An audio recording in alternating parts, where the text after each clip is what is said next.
Kota Batam, Kepulauan Riau mulai melakukan uji coba penggunaan motor tempel listrik berbasis baterai. Penggunaan teknologi yang menelan anggaran ratusan juta rupiah tersebut telah diserah terimakan sebanyak 2 unit kepada Koperasi Pengemudi Motor Sangkut di Kecamatan Belakang Padang.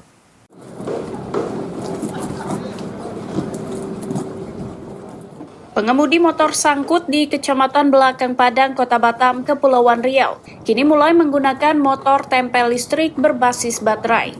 Uji coba perdana penggunaan teknologi baru yang berlangsung pada Selasa 5 Oktober ini nantinya akan menggantikan peran motor tempel yang biasa digerakkan dengan menggunakan bahan bakar solar.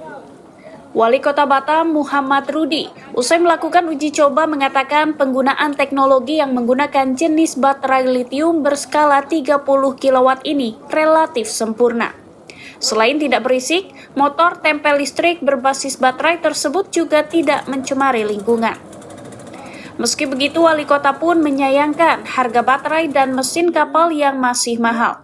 Harga untuk penggunaan teknologi yang telah dilakukan uji coba serta dinyatakan layak untuk difungsikan sebagai angkutan laut dari Pulau Batam ke Pulau Belakang Padang saat ini mencapai 200 juta rupiah per unitnya.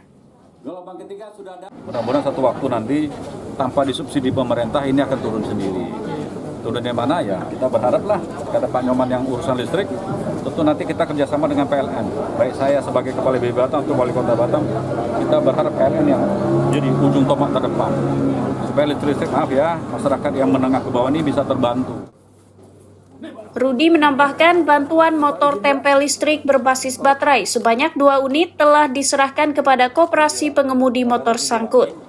Bantuan motor tempel merupakan bagian dari program pemerintah dengan menggandeng pihak swasta. Rudi berharap bantuan tersebut dapat dirasakan ratusan pengemudi motor sangkut di Kecamatan Belakang Padang. Kawasan ini berada di gugusan pulau yang berbatasan langsung dengan Singapura. Dari Batam, Kepulauan Riau, Pradana Putra Tampi, Kantor Berita Antara, mewartakan.